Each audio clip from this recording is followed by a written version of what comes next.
You know what I hate? I hate communists. Luckily, the price of freedom allows me to live out my communist hunting fantasies in a 1986 TRPG, asking the question of, what if Red Dawn was deadly serious and at no point thought it was a bit goofy? Now, you may be immediately intrigued by the anti-communist rhetoric, but let me explain the game first. At its absolute basics, the price of freedom is a d20 roll under game, a pretty simple one at that. Each character will have 50 points distributed among their 5 attributes: strength, dex, agility, alertness, and constitution, as well as a total of 150 skill points to distribute among all of their various skills. Unluckily for you, however, you're not exactly playing hardened military badasses, so skills such as con, appliance, repair, and humanities are on equal billing with hand-to-hand and automatic weapons. So, as a very simple example, let's say you need to haul a crate of ammunition out of that Soviet base. If your strength is 12, you'll need to roll under a 12, but if you need to evade the commies in a procured vehicle, you're going to need to roll under your driving skill. If you're ever not under stress, you're actually just going to double your skills, so a 10 or higher means you will automatically succeed. The system is pretty simple, all things considered, but characters have to manage their interests as well, which rolling under may negatively influence them, while rolling over them will allow them to resist the temptation of their stamp collection. Yeah,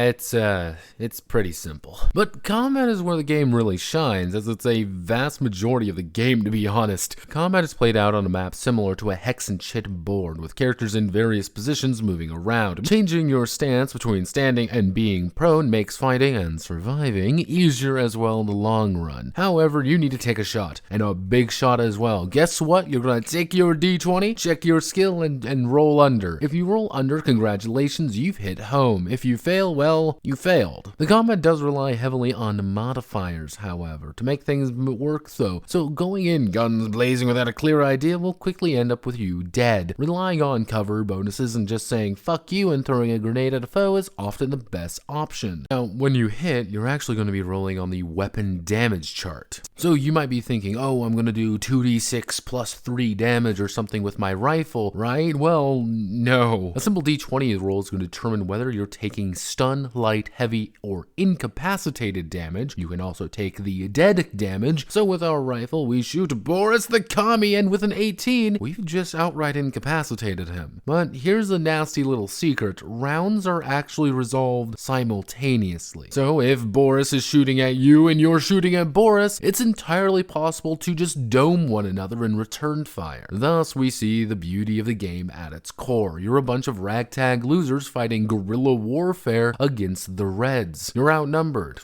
You're outgunned. But you have the burning will of America to survive and magic good boy points to keep you alive. It's a quick and deadly game at its very core, more of the war game than a traditional RPG. Is it good? Depends on your group, to be honest. If you're looking for some milsim autism, then this isn't going to quite be it. Equipment is quite lacking, and while most of the rules are detailed, most of everything is actually pretty streamlined for the late 80s. Few bonuses, few penalties, you get the idea. As a method to LARP as Red Dawn, yeah, it works. The only major issue is that the base setting isn't actually really Red Dawn. It has this weird approach to the whole subject matter, veering more into being a little bit too gung-ho about gunning down Ruskies and the traitors, while also having the, hey man, we're not bad, and also having Johnson McFuck Merriweather roll up armed with nunchucks and a goddamn shuriken. Reflavoring it as the French Resistance Simulator. Okay, reflavoring it as an XCOM simulator, maybe reflavoring it as maybe like a goofy Americana thing. Okay, right now is just odd, but an odd game with an interesting idea is far more